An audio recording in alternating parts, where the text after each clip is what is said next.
Profesor Alberto Schlesinger, decano de la Escuela de Economía de la Universidad Sergio Arboleda, muy buenos días. Muy buenos días, doctor Fernando. ¿Cómo están ustedes? Muy bien, muchas gracias.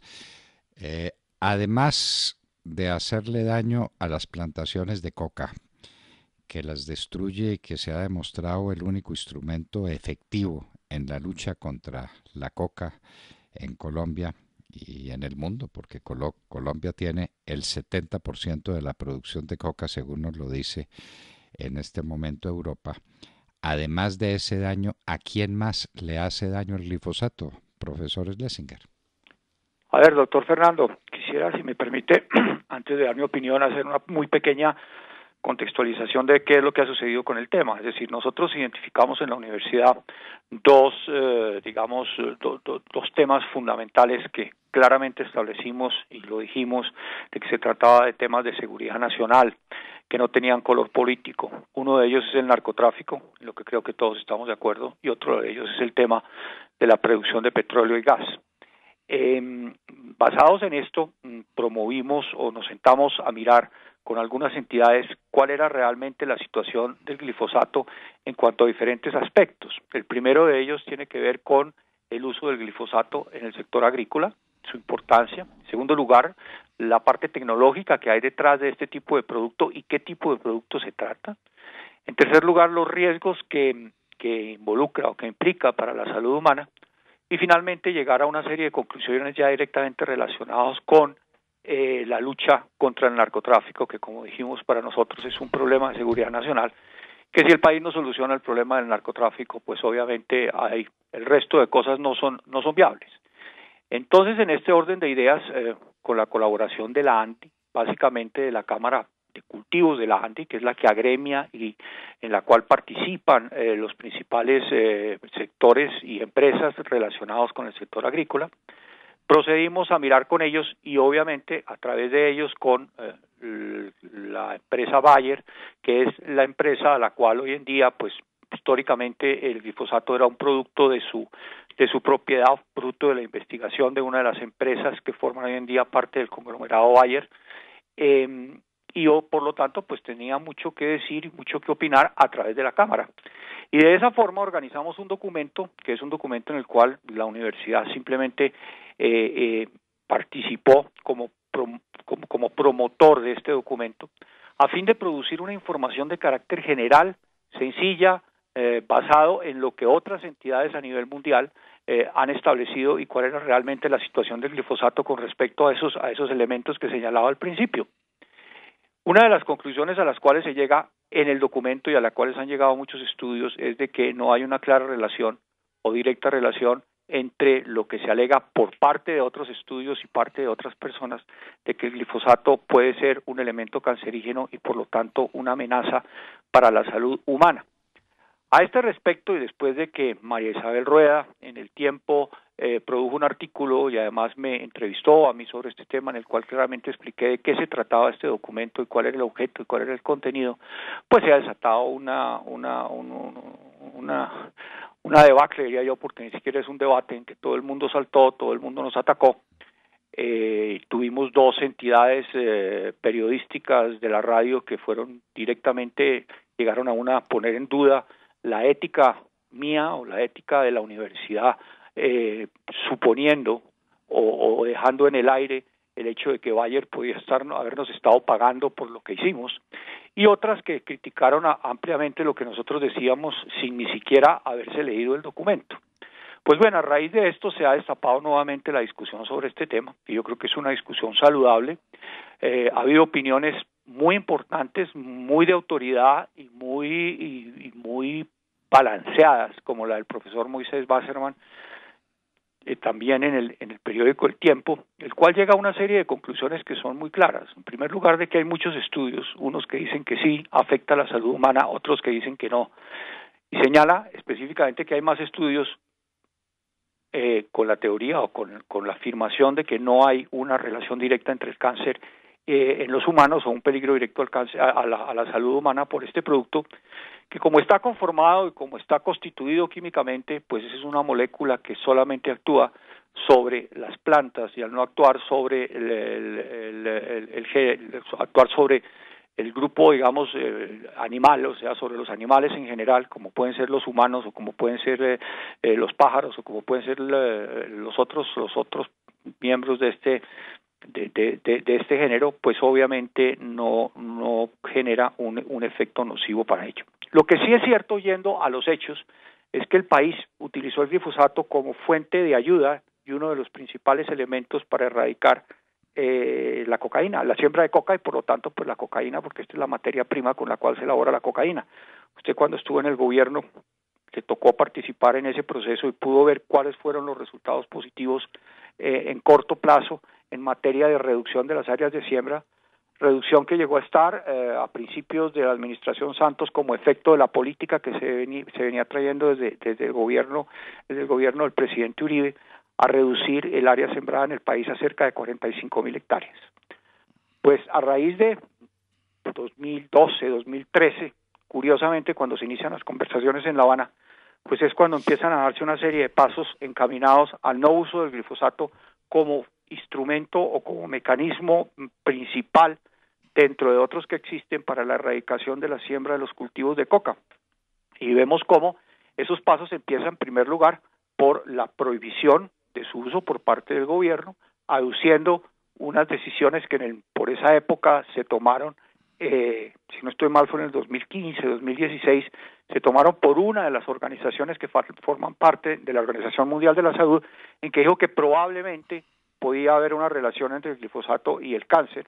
Y ese probablemente, pues en primer lugar no es una afirmación contundente, es simplemente una probabilidad, pero además cuando uno ve dentro de qué contexto está ubicado el glifosato, pues se da en cuenta de qué tan remota puede ser esa probabilidad. Cuando uno le dicen que el glifosato está en la misma categoría de, por ejemplo, los turnos de trabajo que interrumpen las horas normales del sueño de las personas, eso también probablemente puede producir cáncer.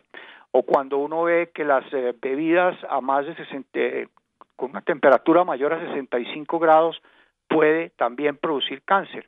O cuando uno ve que ciertos productos de peluquería que se utilizan en las peluquerías hoy en día también pueden producir cáncer, pues uno dentro de ese contexto también puede medir cuál es el alcance y el significado de esa probabilidad establecida. Pues basado en eso se prohibió el glifosato y después se han venido dando los siguientes pasos, porque este es un contexto que hay que analizar en todos sus elementos. En primer lugar, no es el hecho de haberlo prohibido porque podría significar o probablemente podría ser perjudicial para la salud humana. Es que al mismo tiempo se estableció en La Habana, y todos lo sabrán, que el narcotráfico era un delito conexo con el delito político, y hacer un delito conexo con el delito político podría ser perdonable o podría ser manejable de otra manera al margen de cómo se manejaba o cómo se maneja dentro del Código Penal colombiano. Y después de eso se vienen tomando otra serie de medidas en la misma dirección. No solamente se decretó que se acordó en el Convenio de La Habana que era un delito conexo, sino vemos cómo la Corte, por ejemplo, ha tomado decisiones que van, en primer lugar, hacia la liberación de una persona que claramente está vinculada con el narcotráfico, como es el caso del señor Santrich que no solamente lo excarcelaron, sino que no lo extraditaron, que le permitieron que llegara al Congreso y que hoy en las barbas de todo el país terminó volviéndose a reír de todos nosotros, escapándose. Pero también tomando decisiones como la decisión que se tomó de que las drogas podían ser usadas en sitios públicos y en parques porque eran el libre desarrollo de la personalidad. Cuando uno ve todo ese contexto de elementos, a la única conclusión que puede llegar es que aquí claramente hay una predisposición en diferentes entidades y a todo nivel en favorecer el narcotráfico o por lo menos en no tomar las medidas contundentes que deberían tomarse para su producción y para su uso. Ahora, en cuanto al uso, a la salud y a los efectos de la salud, pues simplemente nos podemos atener a unos hechos que son contundentes. Hoy en día en el mundo el glifosato está autorizado para su uso en 160 países. 160 países que han permitido el uso en el sector agropecuario y que han permitido el uso por parte de usted, por parte de mía. Yo he utilizado en el jardín de mi casa Roundup, como usted bien lo sabe, y usted también lo ha hecho, lo cual obviamente no ha producido en los 45 años, que eso es importante destacarlo, los 45 años que lleva de comercialización esta molécula desde el año 1974, pues no ha producido ninguna crisis de medio ambiente, ninguna crisis humanitaria, etcétera, sino se sigue aplicando como todos sabemos. Yo creo que vale la pena referirnos a una decisión que salió ayer y que nos hemos enterado, y es que de esos 160 países hay un país, Austria, el que acaba de prohibir, según dice la prensa, el uso del glifosato. No conocemos el texto, pero podemos hacer dos observaciones sin conocer el texto. En primer lugar, quien prohíbe el glifosato es el Congreso de ese país. No es la entidad regulatoria, ni la entidad que lo aprobó su uso, ni la entidad encargada de vigilar y defender el medio ambiente, de defender la salud humana, que fue la entidad que inicialmente lo ha debido aprobar, sino que es el Congreso, con lo cual podemos, y con una oposición grande dentro del mismo Congreso para prohibir su uso por los efectos que debería tener en el sector agropecuario. Pero con eso podemos concluir en principio de que se trata de una decisión más política que técnica. Y en segundo lugar, hay una clara confrontación con la autorización que a nivel de la Unión Europea, como todos sabemos, Austria forma parte de la Unión Europea, y dentro de la normatividad de la Unión Europea, que es de aplicación preferente, obvia, está autorizado el uso del glifosato hasta finales del año 2022. Estas autorizaciones se van dando periódicamente y se van renovando, o sea que hoy en día, en el caso de Austria, pues están enfrentados los austriacos a que por una parte el Congreso toma una decisión de prohibir el uso del glifosato y por otra parte hay una norma dentro de la Unión Europea que es de obligatorio cumplimiento por sus miembros, en la cual se permite el uso del glifosato hasta finales del 2022. Esa es la situación. Pero yendo más allá de todo eso, aquí lo que estamos enfrentados, como usted bien lo dice, es al uso de una herramienta más muy eficiente dentro del esfuerzo que se debe hacer para la lucha en contra del narcotráfico. Y vemos que solamente el glifosato está suspendido por razones de riesgo y de peligro para el medio ambiente, para la fauna, para los animales, cuando se cultiva la coca, no cuando se cultiva el resto de productos que van desde el algodón hasta los alimentos y bebidas como el café, como los frutales, etcétera, etcétera, en lo cual se aplica ampliamente en Colombia como un herbicida. Entonces la pregunta que uno se hace es cómo es posible que esto sea un riesgo y un peligro solamente cuando se utiliza en las zonas sembradas de coca y no en las otras zonas, que vale la pena hacer una aclaración. Cuando hablamos de las zonas en que está sembrada la coca, pues son zonas aisladas, con una muy baja densidad poblacional y muy lejanas de centros urbanos o de centros de alta densidad poblacional. Si puede ser dañino en una zona lejana del Bichada o en una zona lejana del Catatumbo, en la mitad de la selva, ¿por qué no va a ser dañino cuando se aplica en una zona cafetera o en una zona de producción algodonera o en una zona de producción de maíz o en una zona de producción de cereales? Entonces, esa es la realidad y lo que estamos enfrentando, y yo creo que la lucha detrás de todo esto va encaminada, como hemos visto dentro de esa secuencia de hechos con relación al narcotráfico, de considerarlo delito conexo, etcétera, etcétera, hasta la última decisión que tomó la Corte en el sentido de permitir el consumo de drogas en los parques y en los sitios públicos, de que todo esto es un conjunto de acciones y de reacciones frente a la posibilidad de combatir directamente la droga. Doctor Schlesinger, esto lo promovió el gobierno de Santos para darle gusto a las FARC, usted lo dijo, hay que repetirlo, y lo promovió a través del actual rector de la Universidad de los Andes, el señor Alejandro Gaviria, que sacó un informe de alguna parte diciendo que el glifosato podía ser cancerígeno. Yo me pregunto si lo que presentó el señor rector hoy señor rector de la Universidad de los Andes especificó cuánto tiempo después de utilizado el glifosato puede ser cancerígeno, porque yo viví en zonas cafeteras pues toda mi vida, estuve no hubo vacación en la que yo no estuviera en una zona cafetera al lado de quienes fumigaban con glifosato, armados de lo que allá en esas zonas y en todo el país se llaman los cacorros, que son esos tanques que se pone la persona al hombro para ir regando el Roundup en todos los cultivos, al pie de los cultivos para combatir las malezas.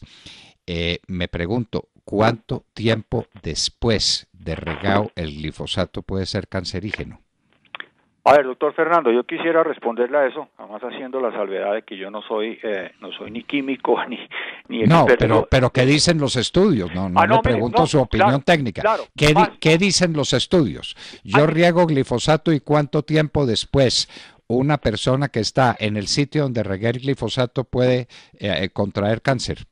Le voy a dar un solo estudio, doctor Fernando, con las conclusiones, las voy a leer despacio para que se puedan tener en cuenta o visualizar bien.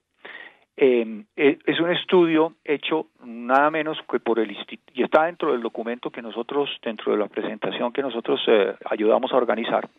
Es un estudio realizado por el Instituto Nacional de Salud de los Estados Unidos. Estudio que se hizo financiado con fondos públicos y con investigadores independientes del mundo académico y del gobierno de los Estados Unidos. O sea que no se puede decir lo que siempre se dice, es que los laboratorios manejan al gobierno de los Estados Unidos, los laboratorios financian, los laboratorios manejan entonces según eso a los 160 países que lo han aprobado. No, este fue hecho con fondos públicos por una entidad como el Instituto Nacional de Salud de Estados Unidos, el mundo académico y funcionarios del gobierno de los Estados Unidos, y además fue publicado en la revista del Instituto Nacional de Cáncer de ese país en el año 2018, o sea que no es un estudio tan viejo en términos de su publicación, pero sí es un estudio que durante el tiempo en que se realizó responde fundamentalmente a su pregunta. Ese estudio se hizo durante 20 años consecutivos y se hizo a 57.310 aplicadores de plaguicidas. ¿Quiénes son los aplicadores de plaguicidas? El que lo aplica manualmente, el que lo aplica a través de una máquina en el cultivo, el que lo aplica en el jardín de su casa, el que lo aplica aéreamente, digamos, en toda la operación aérea para aplicarlo. 57.310 aplicadores en 20 años. Además, a 90.000 personas, incluyendo sus familias, ubicadas en las zonas en que se aplicaba o quienes aplicaban el glifosato durante esos 20 años. Y se hizo fundamentalmente a esas mismas personas durante 20 años en los estados de Iowa y Carolina del Norte.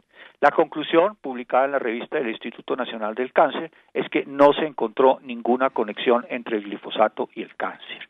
Para mí, dentro de los muchos estudios que hay, por quienes lo realizaron, por el tiempo en que se realizó, por la muestra y a quienes se aplicó, pues esta es una de las conclusiones que nosotros pusimos en el documento o sugerimos a la ANDI que pusiera en el documento para poderlo llevar como información a la Corte Constitucional, porque dentro de los muchos estudios que hay, pues este es un estudio que a mí me parece, por esas características, un estudio contundente.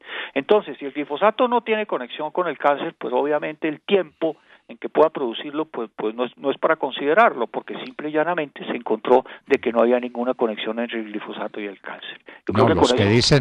Me refiero a los que dicen que sí es cancerígeno. Correcto. Esos que dicen que es cancerígeno, ¿tienen alguna apreciación de cuánto tiempo después de aplicado o de utilizado el glifosato es cancerígeno? No hasta donde yo sé. Obviamente no conozco todos los estudios porque son muchos los estudios. Porque es que uno tiene que ir a las cosas. Aquí somos unos diletantes, somos unos aprendices de brujo todo el tiempo. ¿Qué es lo que hace un avión que riega glifosato? Pasa a una determinada altura, lo más bajito que pueda, regando una cantidad de glifosato sobre una plantación que está en la selva. El glifosato no lo siembran en las ciudades, ni lo siembran en los sitios poblados, lo siembran en las selvas. Allá, como yo he dicho tantas veces, no hay sino culebras y micos que ya usted ha explicado, no van a sufrir con el glifosato porque el glifosato no ataca seres del reino animal, sino que ataca las malezas, los vegetales. Muy bien. Entonces, ahí riegan glifosato. ¿Quién está debajo de la fumigación? Nadie. Entre otras cosas, porque ha tenido buen cuidado la Brigada Antinarcóticos de garantizar el área, de tomar las precauciones para que no haya nadie ahí, porque ese alguien podría disparar contra los aviones que fumigan. Entonces, el glifosato obra, arrasa con la coca. ¿Cuánto tiempo después sería cancerígeno según el doctor Gaviria? Es decir, no tengo ese dato, pero le puedo dar una opinión también que está en el documento nuestro, que es también muy clara para medir los efectos en el tiempo. El glifosato es uno de los productos que más rápidamente se degrada en el suelo, es cuestión de horas después de haberse aplicado, ahí no hay un tiempo. Y en el ser humano es uno de los productos de más rápida eliminación a través de las heces y a través de la orina, en caso de que usted llegara por equivocación a tomarse un poco de glifosato, por ejemplo, que lo llegara a tocar o a recibirlo por la piel, en fin. Entonces eso es lo que uno puede decir, y a su efecto en el tiempo como posible cancerígeno, que de entrada y por principio no lo es, hasta donde está establecido. Bueno, yo recuerdo cuando tenía bajo mi responsabilidad la fumigación con glifosato. con los servicios magníficos de la Policía Nacional y con el patrocinio y el dinero de los Estados Unidos, que en ese tiempo nos hacían debate todos los días contra el glifosato.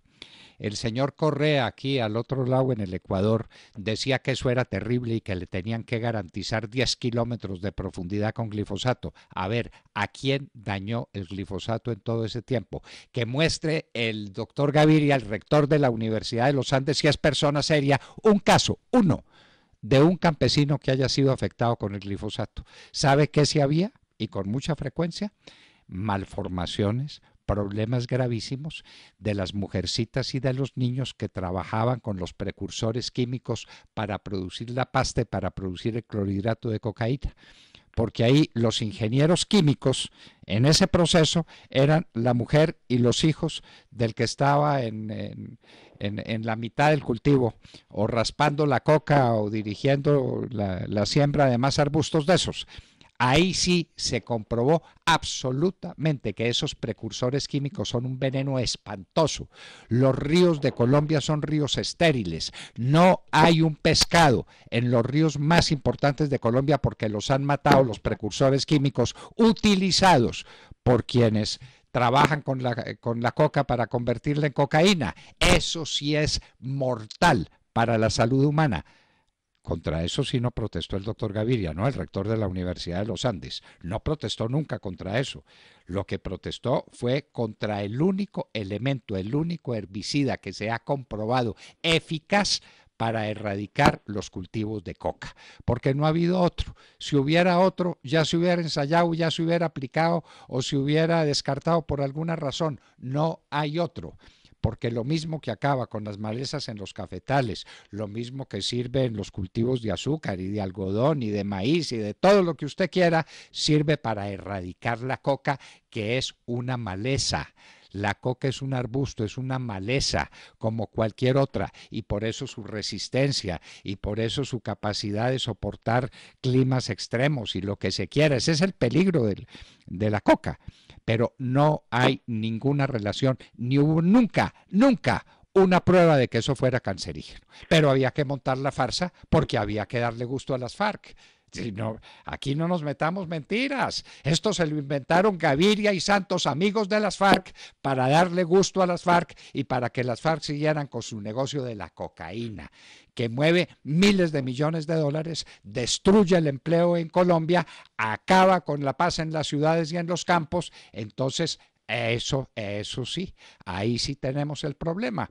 Como decía el doctor Bojanini en un reportaje que me imagino que usted dio un excelente reportaje al diario El Tiempo, dijo: hay que hacer todo lo que haya que hacer para acabar con la cocaína, todo lo que haya que hacer a cualquier precio que sea, porque alguien está diciendo es que eso es muy caro.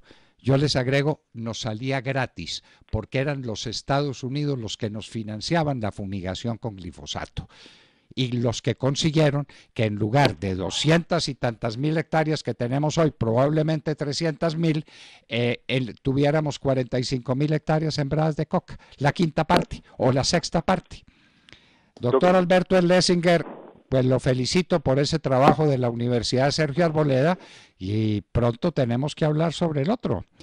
Me permite, doctor Fernando, dos comentarios finales muy rápidamente. Sí, así como se está señalando lo que pasó en Austria, por ejemplo, que han prohibido, en principio el glifosato, nadie se está, por ejemplo, preguntando, lo dice el profesor Wasserman, como en Sri Lanka, cuyo principal producto de exportación era el té, o es el té, es uno de los principales productores de té del mundo, lo suspendieron en el año 2015 y en el año 2018 lo tuvieron que volver a restablecer debido al impacto brutal en la caída de la producción de té, y en este momento todavía no se han podido recuperar.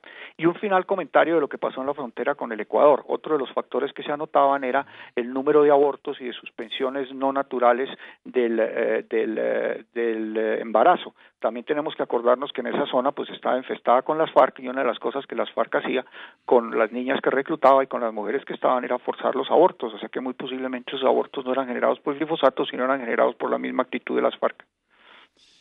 Doctor Alberto Lessinger, decano de la Escuela de Economía de la Universidad Sergio Arboleda, muchísimas gracias por haber estado con nosotros y habernos hecho esta excelente exposición sobre el glifosato, al que le temen mucho las FARC, los bandidos, los izquierdistas, los comunistas, los que quieren que Colombia sea un campo sembrado de coca.